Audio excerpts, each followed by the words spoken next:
La salle de conférence du centre d'affaires Le Rocher des Anges a servi de cadre pour des entretiens entre responsables de l'école communautaire de l'enseignement supérieur et les étudiants de toutes les promotions. Plus de détails dans ce reportage. Au cours de cette retrouvaille, il s'est agi pour les responsables de l'école communautaire de l'enseignement supérieur et ses en sigle d'informer les anciens et nouveaux étudiants de la volonté de la coordination de cet établissement de les réunir en une association. Notre rencontre avec les jeunes aujourd'hui ou nos anciens étudiants, c'est dans le cadre d'une association. Parce que depuis longtemps, ils sont avec nous, ça fait 22 ans pour les premiers. Et nous avons pensé qu'il fallait qu'ils se réunissent, qu'on les réunisse pour qu'ils continuent de travailler, qu'on nous continuons de travailler ensemble. Et eux aussi qu'ils se connaissent, pour qu'ils se transmettent le témoin les uns les autres. Parce qu'entre les jeunes, il y a des opportunités. Certains d'entre eux sont dans des entreprises. Ils sont en mesure d'aider, de s'entraider entre eux. Pour aider les étudiants finalistes en quête du travail, une fintech TAZA a été créée au sein de l'établissement. L'entreprise TAZA a été créée un peu entre autres pour ça. Et nous essayons de prendre sur nous, bon c'est vrai qu'ils sont nombreux, mais on ne veut pas prendre tout le monde, mais le but est de soulager un tant soit peu la souffrance de ces jeunes-là qui sont en train qui ont fini, mais qui n'ont pas encore trouvé une insertion sociale ou professionnelle, j'allais dire.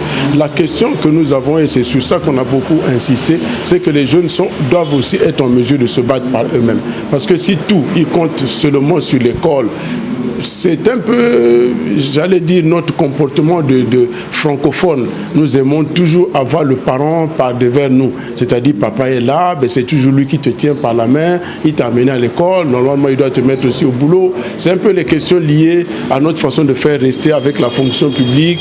Vous avez fini, vous déposez un dossier, vous attendez qu'on vous recrute. Or, dans les pays plutôt anglophones, généralement les gens se battent et c'est pour ça que vous entendez souvent eux-mêmes.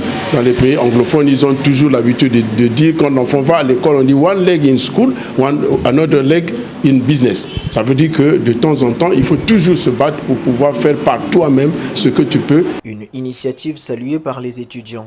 Le bénéfice de cette expérience, c'est déjà réunir les anciens de la première promotion jusqu'à aujourd'hui, mais aussi dire que le parcours n'est pas toujours facile. Le parcours peut être difficile, mais l'objectif auquel nous croyons, quand cet objectif est connu, on peut toujours œuvrer, aller pour atteindre cet objectif-là.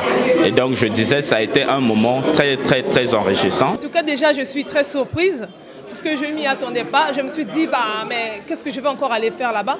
Mais en tout cas, tout ce que j'ai entendu cadre avec mes projets futurs. Donc, du coup, je ne regrette rien.